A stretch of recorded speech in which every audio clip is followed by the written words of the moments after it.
Hello and welcome back to the Korean Beauty Show podcast for another week. I'm your host, Lauren Lee, founder of Style Story, your online go-to where you can shop, learn and explore the world of Korean skincare, and of course your guide to what is going on in the industry here in Korea and how you can use what's going on here to perfect your own K-beauty routine. Now, this week and in the lead up to the Christmas period and the end of the year, I did mention last week that we are going to be dropping back down to just one episode a week. And that is, you'll have to accept my apologies again for that, but I am literally running out of time to get everything that needs to be done finished in the week. Already I'm finding that I'm working on Saturdays and Sundays. So just to give myself a tiny little bit of reprieve, I have decided to drop the show back. These episodes and the content that I make for you guys takes me quite a long time to put together, especially now that we're covering like a really wide variety of topics. And rather than rush it and give you just a really crap show, I would rather be able to put something quality out there that you will actually enjoy. And just with the time constraints, it's just going to have to be once a week for the time being. So go get that out of the way. Please forgive me. And let's jump into the headlines and take a look at what is going on here. So one really interesting piece of news that I came across was an analysis of some of the biggest changes in the Korean cosmetic market after COVID-19. So throughout the pandemic, we've been talking pretty broadly about a lot of the different things that I've been noticing, a lot of the industry analyses that have been going on, people taking a look at the data, taking a look at Naver searches, Naver, of course, being the Korean version of Google where most of the searching goes on here, and just really drilling down into the data, the facts and the figures to see what people are buying, what they're no longer buying, and, any trends. So obviously throughout the pandemic, the cosmetics market shrunk. There were a lot of closures, store closures in many different areas of the city here in Seoul, including places like Myeongdong, but also offline retail generally really suffered just because of all the social distancing measures that the government had put in place, rules around people gathering and things like that. So it's probably no surprise that there is a recovery trend. Now, the lot of the harsher measures that were in place are starting to ease. The biggest change since COVID-19 is that consumer interest in skincare has actually increased 79% since COVID-19 and a 4% increase in influence over the past 2 years from 2 years ago. So I think we spoke numerous times about the fact that makeup really suffered because everyone was wearing a mask. So the influence of makeup has been reduced to 21%. And that's obviously because I think there's honestly a lot of different reasons. Number one, if you were wearing a mask throughout COVID and you were also wearing makeup, you probably realized at many points when you take your mask off how absolutely gross it is. The makeup often had transferred to your mask. It was just really annoying. It was just one more thing on your face, on your skin that didn't need to be there. So I definitely stopped wearing makeup a lot throughout the pandemic. And in fact, if I'm thinking about it now, I bought a lot less BB creams, BB cushions, foundations, all those kind of things in the last 2 years because I just didn't need them. I reckon I probably averaged makeup once a day in any 7-day week. So if I think about that, like that's just me. And I'm sure many people found the same thing as well. Even if you're in a customer facing role, really they could only see your eyes. So a lot of people were doing eye makeup and then skipping the rest of it. So the other big thing though, was that many people, and I'm definitely one of these, found that they had a lot of skin issues increasing throughout the COVID period because they were wearing a mask. I wasn't alone there, and a lot of consumers became interested in improving the skin itself through skincare. So that broadly explains the trends that have been going on here in terms of the increase in popularity of skincare and also the reduction in the popularity of makeup. Consumers a lot were focusing on soothing here in Korea, and also to improve their skin through active care. So what were the active care functions? Moisturization were really, really popular. They were at their highest. And then after that, people were worried about things like whitening, anti-aging, things that have probably always been fairly popular here in Korea, and then niche functions such as skin trouble and pores as well. So the three most representative items that people were really reaching for were cream, essence, and facial packs. And we've also talked a lot about the releases of hybrid products as well. Products in lots of different forms, such as stick-type products. And, a lot of that was to do with hygiene and convenience.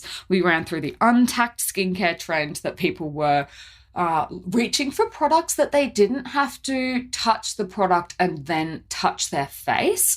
So anything like misting sprays, like balm products in a stick that you could literally just put the product straight on your skin without needing to use hand sanitizer on your hands to touch your face. So that was kind of what was going on throughout the pandemic. And then with makeup more broadly, it was about creating naturally good-looking skin rather than covering it all up and just keeping it as light as possible.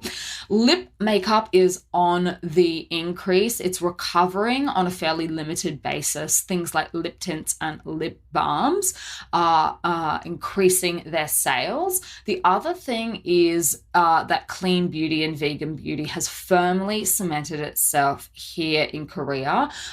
Pretty much half of all consumers say that they understand the definition of clean and vegan beauty, and most of them, about the same amount, said that they wanted to purchase clean or vegan beauty products as well. And this was something that I was doing an interview the other day on the Australian cosmetics market with one of the agencies here in Korea. And this was one of the big differences, I think, between the Korean market when it comes to vegan products and the Australian market. And I was sort of saying, look, vegan beauty is still quite niche. And what I mean by that is it's not a thing that consumers demand in the same way that they demand cruelty-free products. Most Australian consumers will tell you that cruelty-free is really important to them.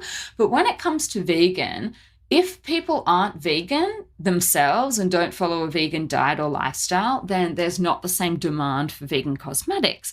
And they were saying, well, why is that? And one of the reasons that I proffered was vegan here has really been tied up in the whole clean beauty movement. And people think that vegan is better for the environment. And therefore, they're, with the clean beauty as well, they have been sold the idea that clean means it's better for, nature and the environment and all those sort of things. And what I was saying was there's a bit more of a distinction, I think, in Australia between the idea that what's really going to make the biggest difference to the environment is things like over-packaging products, which is a massive problem here. Using way too many bits and pieces in a product, and then that ends up going into landfill, whereas vegan itself is not inherently better for the environment in any way. It's like the debate that a lot of people are having in the food industry with things like almond milk and other sorts of replacements for cow's milk. And if you have a look into it, they're touted as being better for the environment, but oftentimes a lot more water goes into producing those kind of milk alternatives, oat milk and things like that. Oat milk I'm not as familiar with, but almond milk definitely I know is one of the ones that is said to be better for the environment, but actually takes quite a bit to create it, more so even than producing cow's milk. So that was really interesting because here in Korea, it's really been tied up all together, and people think that they're doing the right thing by buying vegan products, even though, they don't follow a vegan lifestyle themselves, and they're not really into, they'll still eat meat, for example. So that is a really big difference, I think, between the local market here. I'm not sure about other countries, but I would hazard a guess that in many Western countries, this would be the same. The idea of using vegan products would be the most important to people that are actually vegan and follow a vegan lifestyle, rather than people that think they're doing something better for the environment. The other big difference is the concept of the MZ generation here in Korea, where they group Gen Z and millennials together, whereas that's really not the same, certainly in Australia and also in the US. They're very different in terms of their values, the kind of products, programs, media that they're consuming, and their values are also quite different in Western countries, particularly around things like gender fluidity and all of those kind of things. Whereas here in Korea, they're all grouped together, and they don't have quite the same concerns as those generations in other countries. The other thing that they were talking about that has really changed in Korea in terms of the offline space, is that here now it is really more about the chance to experience the value or philosophy of a brand rather than buy products offline. And I've been noticing this for a long time. Now offline is about having a pop-up or a flagship where you go all out in really telling a story about what the brand is trying to do. And, maybe they'll have samples, maybe you can even buy stuff there, but it's much more about creating an atmosphere and for people to come through, take a whole lot of photos. It's a space to really, enjoy yourself and connect with the brand rather than a place to buy their products.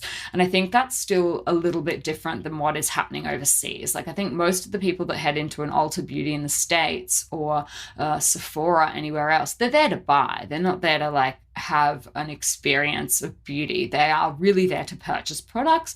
Maybe they want to try some stuff out, but I think that's a really big shift that I've noticed here in Korea as well.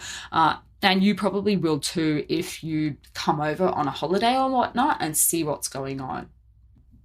Now, the other big thing that is in most of the brand press releases and things like that these days is, of course, that Christmas sets, Christmas specials and things like that are now coming out. Lots of gift box sets and whatnot. A lot of K-beauty brands are doing that.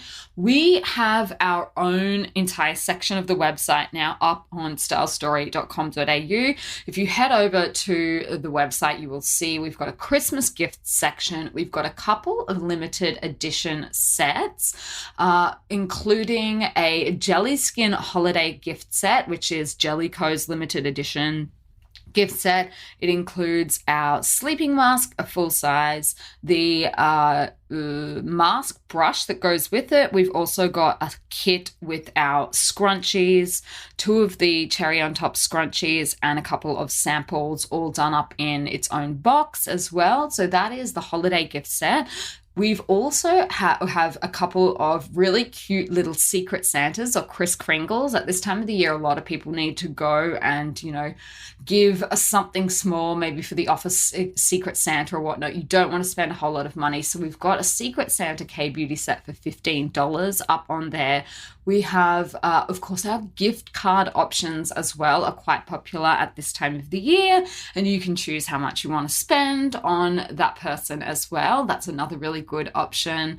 We've got a whole bunch of really cute little kits and sets from I Do Care, including a boxed up mask set. What else have we got? We've got the Subi Christmas set, which has $50 off the cost of buying all the products separately and free shipping within Australia as well. So lots of really cute gift ideas pretty much for everyone in the family. So go and check some of those out if you are wanting to pick up a couple of little things. Not to alarm you or anything, but Christmas is getting really close. It's literally, 6 weeks away, 5 weeks away at this point. So shipping and all of that, the closer we get to Christmas is going to become a little bit more of a shambles. So now is the time to get into gear with your Christmas gifts if you haven't already. Now, I had a really great question of the week come through on Instagram.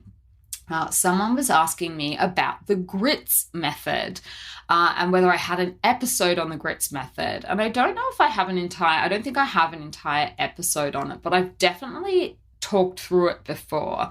If you're not familiar with it, the grits method is a way of removing blackheads.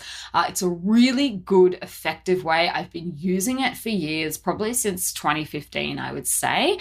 There are lots of different ways out there to do it that people prefer, including some people like to use a chemical exfoliant. That's one really popular way to do it. But how I do mine is I start out with a cleansing balm, an oil-based cleansing balm, and that's really important. You need an oil-based cleanser as your first step, and that is to soften the pores up. Then you need to draw the impurities to the surface of the skin. That's the second step, and I do that with a clay mask. So a clay mask on anywhere that you are trying to get rid of the blackheads. For me, that tends to be on the T-zone and just around the jawline in general. I tend to get lots of impurities around my jawline. The last step is to dislodge any of the leftover blackheads with another coat of your cleanser, your oil-based cleanser. So in my case, the cleansing balm. Then you rinse it off and then you go in with your hydrating steps as usual. So basically mine would be oil-based product, clay mask, then oil-based product again. And if you do it right, your skin is going to be really silky smooth. But the best part, and probably the most fun part, is you should actually be able to see the grits that have come out of your skin. So that is a really, really great method if you do have blackheads. It takes a little bit more time than usual, obviously, because you're going in twice with your cleanser.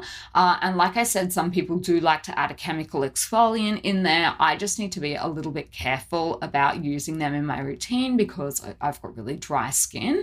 And once a week is usually plenty for most people, but especially for dry skin types. There's different versions of it floating around on the internet as well. So if you're interested in it, that is definitely a method that works. It's a really popular method. It's been around for ages. So yeah, that is gritting. You'll have to let me know if you guys have tried it. It's definitely not new, but it might be getting a bit of a new makeover on, on Reels or something like that at the moment, I guess. So the other good news is that finally we have the new products that we were waiting on. I've mentioned to you guys multiple times throughout the year that we are having the same issues as many other stores, as many other brands in terms of getting stock. And that is all to do with the kinks in the supply chain. So we finally got some newbies in, and what I have for you, these went up on the website, I think like yesterday, and people are already buying them. So maybe they don't need any introduction. Maybe you already know them, but just in case, we have COSRX the Retinol 0.5% oil. Retinol is obviously the gold standard in aging for a lot of people because it helps to reduce the signs of aging, tackling the look of fine lines, wrinkles, and it can help you to achieve that smoother, firmer, and more youthful looking skin. So I think that one will be a big hit. The other one was the COSRX Vitamin C23 serum. Now, COSRX has had a couple of vitamin C serums over the years. This is obviously the newest one, the newest version of their vitamin C. They're using a stabilized form at a pH of 3.36. pH, of course, being very important when it comes to vitamin C serums because, they need to work at a lower pH level than most products, and then having it in a stabilized form is also a good idea to minimize reactions when the product comes into contact with the air. So it also contains hyaluronic acid and allantoin, so it should be tolerated by most skin types. It's going to be a great product for people that are looking to deal with any spots on the skin, dull skin, to target the appearance of fine lines and wrinkles, all of those good things to protect your skin from environmental damage. And the last one, another one that I have a feeling is going to be very popular, is the Laneige Perfect Renew Youth Regenerating Cream. So, and again, another pro-aging cream. The trademarked proprietary ingredient that they're working with is Glyco Miracle. So it combines energy glyco with a tripeptide. And this one is going to be really good, I think, for mature skin. It's aimed to deeply nourish, wants to boost your skin's energy and firmness. So 3 new releases from 2 really popular K-beauty brands. Go and check them out on the Style Story website if you are in the market for something new. And we've also had a whole bunch of new K-beauty reviews come in as well. The first one was for One Thing's Niacinamide 10%, and our reviewer said, very strong niacinamide, but surprisingly still gentle. So a very short and sweet review, but there you go. Check that out if you are in the market for something strong but gentle. And we've got most of the One Thing collection up on our website at the moment. That is very much a trending brand here in Korea. They're doing quite well. They, of course, got acquired not too long ago by Akyong Industries. So go and check One Thing out if you're into if you like The Ordinary, I think you'll like this one. If you like single ingredient formulas, really no fuss formulas, then One Thing I think will be a really good fit for you. The other product that we had a review for was for APLB's Booster Hair Essence. And our lovely reviewer said, this is the first essence I've tried. My hair is normally frizzy, straw-like and brittle. Maybe because I dyed my hair. I've tried this essence for a week and my hair feels smooth and soft. In Western countries, there are some products, but I couldn't find any for my frizzy hair. I will use this in the future and I will definitely recommend it. My daughter has long hair too, and I was wondering from what age you can use this product. Great question. For a hair essence, I think, I probably wouldn't be using it on babies and really small kids, but I think from teens, it should be totally fine. Basically, as long as they are happy to wash their hair on a fairly regular basis, I think it should be totally fine. And they're not like putting their hair in their mouth or like sucking on it. I think those would be all contraindications for using these kind of products on your children. They need to be old enough to sort of understand the difference and, not put it in their mouth and eat it. But apart from that, as long as they're regularly, washing their hair, I think it should be totally fine. The only thing with any type of hair essence kind of product is that these obviously work really, really well on the ends of the hair. I wouldn't get it too close to the around the face for teens, just because of how many issues that they can have with breakouts. And the same goes for their shampoo and conditioner. A lot of teens will have issues with breakouts around the hairlines, and that's because they're not washing it out properly. So just watch that in your teens. If you see that they do have a lot of bumps, pimples, and spots popping up around the hairline generally, just make sure that they're washing their hair care products out properly and that they're in there for long enough. Teens are they can be quite lazy and just sort of in and out. Not all teens, but, some people can be, and they're just not in there washing it out for long enough. So just watch that if you are a mum and dad of teens, and just make sure that you think that they're using their hair care products properly if you see any spots around the hairline. But apart from that, I think an essence, any of these kind of hair conditioning and treatment products should be fine to use on older teens, I think.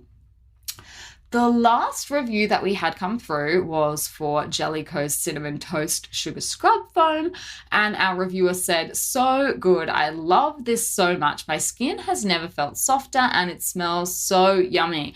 I will definitely be buying this in doubles so my daughter can have her own and stop taking mine. So the other thing I will mention about our scrub foam, because I did have a question come through the other day, is about if you are using it. So the thing with the sugar scrub foams is that, particularly when it's in a tube, look, I don't think there are that many sugar scrub foams out there on the market, but ours is a little bit of a different product. And that is because it does combine 2 products in one. It has the cleanser and the exfoliator. but it is in a tube. And what tends to happen with tubes that have sugar in them as part of the formula is the sugar is the heavier part of the formula, the heaviest part of the formula. So it will often pull all towards the bottom, towards the opening of the tube. If you're finding that that's happening and you're getting too much sugar and not enough of the rest, or it just feels like, you need to really rub it in your hands first to melt it down to the right size, try shaking the tube around so you disperse the sugar a little bit more evenly in the formula first. And the other trick with sugar products like this as well is, particularly ours, we've used really, really fine sugar crystals, but rather than applying the formula straight to your face and then washing your face as you normally would with another one, the trick with this one, or the way that I prefer to use it, is to get it to the desired consistency that you want to put on your face in your hands first. So if when you squirt it out, you've got, sugar crystals and you don't actually want to be exfoliating your face for that particular wash, that's totally fine. You just rub it in your hands first, add more water, break those sugar crystals down until you get the consistency that you actually want, the one that you want to apply to your face, and then just use that. That's how I use it. I cannot use an exfoliator multiple times a week. So whenever I want to use this just as a regular cleanser, and there definitely are nights where I'm just like, I just want something a tiny bit extra, but I don't need the full force of all of the sugar crystals in it. I literally just melt it down in my hands, work it into that creamy lather, and then when there's maybe just a couple of the little sugar crystals left, that's when I put it onto my face. So you should be able to get the cleanse, customize the exact amount of grittiness to cleanse ratio that you want with literally every single cleanse, because you can do it in your hands and break it down first. That's the way you'll get multiple products out of the single product. So that's just another little tip, another little trick in case you were wanting to use that a couple of different ways and not always use it, in a more exfoliating way. So hopefully that will help you if you have that product and you're wondering how to use it as well. Now, last but not least is my recommendation of the week. Now, if you are in the Northern Hemisphere like me, you may be moving into a period of the year where everything gets a little bit drier in terms of your skin and the weather and the environment. So this is the time of year where I would be thinking about bringing out your humidifier if you have one, just because skin can really, really be affected by obviously the variance in the daily temperature ranges, but also just by the fact that everything is drying out a little bit more. So humidifiers really come into their own at this time of year. You don't need to get a big one. I know here in Korea there are a lot of desktop ones that you can even just plug into your computer. So have a look around and see if you can find anything like that where you are.